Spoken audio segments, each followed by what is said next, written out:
ಒಬ್ರು 1,000 ಕೊಟ್ಟವ್ರೆ, ಇನ್ನೊಬ್ರು 2,000 ಕೊಟ್ಟವ್ರೆ. ನೀವು 3,000 ಕೊಟ್ರೆ ನಮ್ಮೆಲ್ರು ಓಟು ನಿಮ್ಗೆ ಒತ್ತೀವಿ ಏನ್ರಪ್ಪ? ಸರಿ, ಹಾಗಿದ್ರೆ ಒಬ್ಬೊಬ್ಬರಿಗೆ 3,000 ಏನು 5,000 ಬೇಕಾದ್ರೆ ಕೊಡ್ತೀನಿ. ಒಂದೊಂದ್ ತಲೆಗೆ 5,000 ರೂಪಾಯಿ ಕೊಡ್ತೀನಿ. ನಾನ್ ಕೊಡೋ 5,000 ರೂಪಾಯಿ ಅಥವಾ ಬೇರೆಯವ್ರು ಕೊಡೋ 1,000, 2,000 ರೂಪಾಯಿ, ಅದರಲ್ಲಿ ನೀವು ವರ್ಷವೆಲ್ಲ ನಿಮ್ಮ ಜೀವನ ನಡ್ಸಕ್ಕಾಗತ್ತಾ? ಅಥವಾ ನಿಮ್ಮ ಹೆಂಡತಿ ಮಕ್ಕಳನ್ನ 100 ವರ್ಷ ಸಾಕೋದಕ್ಕಾಗತ್ತಾ? ಅದಂಗಾಯ್ತದೆ ಬುದ್ಧಿ. ಬ್ಯಾಗಲ್ಲಿ ಏನಿದೆ ಅಂತ ಕೇಳಿದ್ರಿ ಅಲ್ವಾ?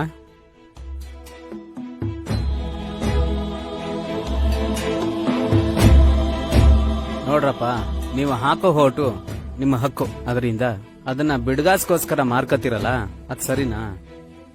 ಹೋಗ್ಲಿ, ನಿಮ್ಗೆ ಓಟ್ ಹಾಕೋ ಹಕ್ಕು ಹೇಗ್ ಬಂತು ಅಂತ ಗೊತ್ತಾ? ಅದನ್ನ ಯಾರು ತಂದ್ಕೊಟ್ರು ಅಂತ ಗೊತ್ತಾ? ಒಂದನ್ ಮಾತ್ರ ಚೆನ್ನಾಗಿ ತಿಳ್ಕೊಳ್ಳಿ, ನಿಮ್ಗೆ ಓಟ್ ಹಾಕೋದ್ರಿಂದನೇ ನಿಮಗ್ ಬೆಲೆ. ಕೈ ಮುಗಿಯೋದು, ಕಾಲ್ ಮುಗಿಯೋದು, ಹಣ ಕೊಡೋದು, ಪ್ರೀತಿಯಿಂದ ಮಾತಾಡ್ಸೋದು. ಅದಾದ್ಮೇಲೆ ನಿಮ್ಮನ್ನ ಅವ್ರು ಮಾತಾಡ್ಸೋ ರೀತಿ ನೋಡಿದೀರಾ? ಹೇಗ್ ನಡ್ಕೋತಾರೆ ಅಂತ ನೋಡಿದೀರಾ? ಯೋಚನೆ ಮಾಡಿದೀರಾ? ಇಲ್ಲ. ಯಾಕೆ ಹೇಳಿ?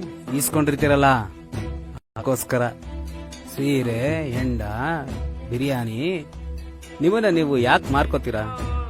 ಡಾಕ್ಟರ್ ಅಂಬೇಡ್ಕರ್ ಅವರು ಹೇಳ್ದ ಹಾಗೆ, ಮತ ಹಾಕೋ ಹಕ್ಕು ನಮ್ಮ ಮನೆ ಹೆಣ್ಮಕ್ಳಷ್ಟೇ ಪವಿತ್ರ. ಅದನ್ನ ಮಾರ್ಕೊಂಡ್ರೆ ನಮ್ಮ ಮನೆ ಹೆಣ್ಮಕ್ಳನ್ನ ಮಾರ್ಕೊಂಡಂಗೆ. ನಿಮ್ಗೊಂದ್ ಸತ್ಯ ಹೇಳ್ತೀನಿ, ನಂಬೋದು ಬಿಡೋದು ನಿಮ್ಮಿಷ್ಟ. ನಿಮ್ಮಿಷ್ಟ ಏನು? ನಂಬಲೇಬೇಕು, ಯಾಕಂದ್ರೆ ಅದೇ ಸತ್ಯ. ಈ ನಾವು ನೀವು 5 ವರ್ಷಕ್ಕೊಂದ್ಸಲ ಹಾಕ್ತಿವಲ್ಲ ಓಟು, ಮತ ಅಂತಾರಲ್ಲ, ಆ ಓಟ್ಗೋಸ್ಕರ ನಿಮ್ಗಳ ಮುಂದೆ ಕೈ ಚಾಚ್ಕೊಂಡ್ ಬರ್ತಾರಲ್ಲ, ಕೈ ಮುಕ್ಕೊಂಡ್ ಬರ್ತಾರಲ್ಲ, ಆ ಮತ ಅನ್ನೋ ಪವರ್ನ ನಿಮ್ಗೆಲ್ಲ ಕೊಡ್ಸಿದ್ ಯಾರು ಅಂತ ಗೊತ್ತಾ? ಅವರೇ ಬಾಬಾ ಸಾಹೇಬ್ ಡಾಕ್ಟರ್ BR ಅಂಬೇಡ್ಕರ್.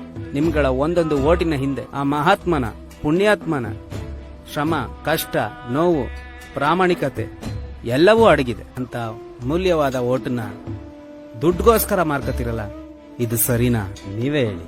ನಿಮ್ಗೆಲ್ಲ ಗೊತ್ತಿರ್ಲಿ, ಹಲವಾರು ದೇಶಗಳಲ್ಲಿ ಒಂದು ಓಟ್ಗೋಸ್ಕರ ರಕ್ತ ಕ್ರಾಂತಿಗಳೇ ನಡೆದೋಗಿದೆ.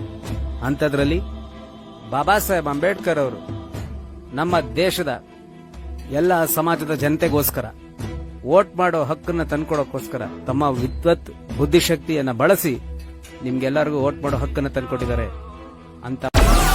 ಡೌನ್ಲೋಡ್ ಮೋಜ್.